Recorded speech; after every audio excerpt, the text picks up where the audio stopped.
if we can encourage you in a convincing way to set time aside to quiet your mind, and as you quiet your mind, you allow your vibration to rise, and then with that higher vibration, you begin to receive impulses or thoughts that feel good and compelling, so you follow through on them. You make the phone call that you thought of, or you get up out of your chair and you get in your car and you go to the place that you were inspired to go, and something happens that leads you to something that leads you to something.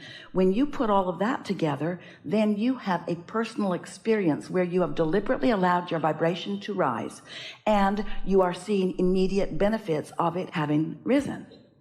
It's not just an opinion now, because words don't teach. It's a personal experience. So we're talking a lot these days about you can stumble into a situation where you're having a knee-jerk response to it, but then it's sort of really pretty much too late to do anything about it in that moment, because you've already had your knee-jerk response. You've already got your resistant vibration underway, and it really takes quite a bit of focus to pivot your way out of that. You could do it if it's not a very important thing, but if it's an important thing and you have a knee-jerk response to it, you're probably not going to pivot your way out of it. You're not going to just change the thought or find a thought that feels better because there's enough momentum going in your response. But if you have meditated that day or segment intended that day, we'll talk about that as we're moving forward. In other words, if you have been in a moment where you have identified how good you feel and how blessed you are and how wonderful your world is and how responsive the universe is to you, and now you're allowing the momentum, as you spoke so well, all of that momentum of all that's come before, propel you into this next moment in a state of well-being, then you could be of such a sincere and calibrated vibrational point of attraction that you may not even notice the bump in the road. That's how well prepared you are for it. And so some of these things, like hypnosis or meditation or segment intending, it is a way of getting out ahead of it. We want everyone to want their inner being to be the influencer of them. A very well-meaning person could guide you into expecting your well-being, and we trust that that's what you're doing for others. And we know it for sure because when you tap into their inner being, then you are making that signal maybe more approachable by them. But we're all talking about the same thing. It is raising vibration. And we don't want to give anybody the impression that they need to go to someone else in order to have their vibration adjusted. That's what humans are doing all over the place all day. You're adjusting your vibrations to each other too much. That's why you're not allowing your natural well-being. When people like you can approach a person and tune in to who they really are and what they really want, not the moment that they're living. Oh, that's such a gift. When you stood before Jesus dripping your illness, he saw not your illness, he knew your wellness. And you could say he hypnotized you into your wellness because he knew your wellness in such a powerful way that there was no equivocation in his vibration. There was no wobble in his vibration because he was in concert with who you really are and what you really want.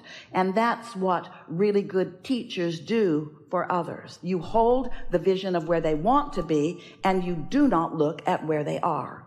But let's talk about why you might look at where they are, because this is why it is so important for you to do your own practicing of your own tuning, identifying, isolating, and calibrating to your own higher frequency.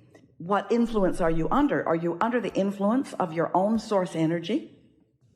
So when Esther had those couple of thoughts where that could have led her into joining in, they were so inconsequential in relationship with, in other words, you could not stand and hear that without having a flicker of it in your vibration. But her stability was someplace else. We're asking you to practice your stability so that you can find it easily. There's a phrase that you use in your physicaldom, and it's called giving people the benefit of the doubt. You know the phrase. Well, if you are giving your well-being the benefit of the doubt, if you're giving yourself the benefit of the doubt, if you're giving others the benefit of the doubt, then that means you are always reaching for your and their highest good. The benefit of the doubt, in our verbiage, we would be meaning you are leaving the doubt out. You are looking for the benefit. You are allowing yourself vibrational alignment with wanted, not unwanted. And so it's an interesting thing as you move about this world with others and as you want to assist them in a higher vibration. And your process is a good one. You find vibrational alignment with well-being. You know it unequivocally.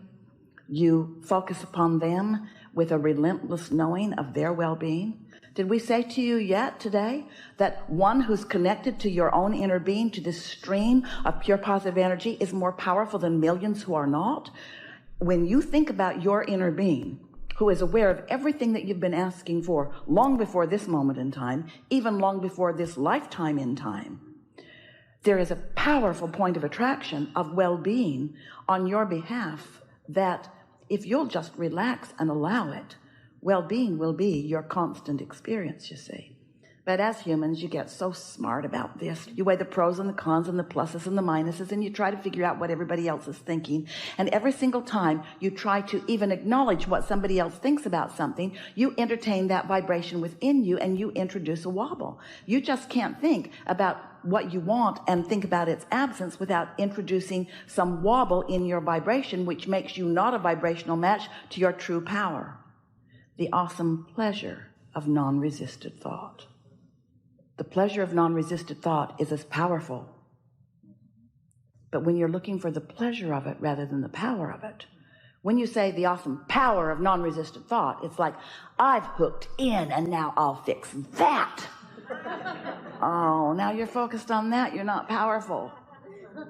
See what we're getting at? But if you are reaching for the awesome pleasure of non-resisted thought, now your vibration remains clean. So you know about meditation. We'll talk more about it if you want to know more about it as we move forward. Powerful way to connect to all of this, but a way to get out ahead of it, a way to prepare yourself so that the bumps don't bother you. And sometimes you worry, well, Abraham, I don't want you to prepare me so that the bumps don't bother me. I want the awesome power of non-resistant thought so I can get rid of the damn bumps. You say, we know you do, and we want those bumps to disappear for you too, but we want you to take pleasure in where you are anyway, and then things just start smoothing out for you. So the awesome power of non-resistant thought. So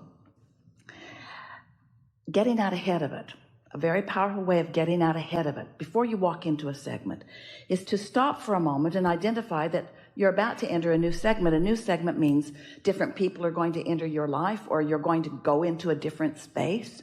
When you get in your car, it's a new segment. When you leave the kitchen and go into the living room, it's a new segment. When you get ready, Esther identifies about 30 segments a day that are different one from the last. Sometimes she's editing a recording. Sometimes she's working on an album cover. Sometimes she's receiving book dictation. Sometimes she's going to dinner with a friend.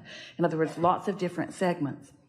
So she'll sit recognizing that she's about to move into a segment, and she will isolate her feeling of well-being right here and now about that segment. In other words, sort of getting out ahead of it, thinking about the pleasure of that segment. But what's happening is she is bringing herself into a solid vibration of well-being before she enters that segment. And then it is amazing to see how well that next segment treats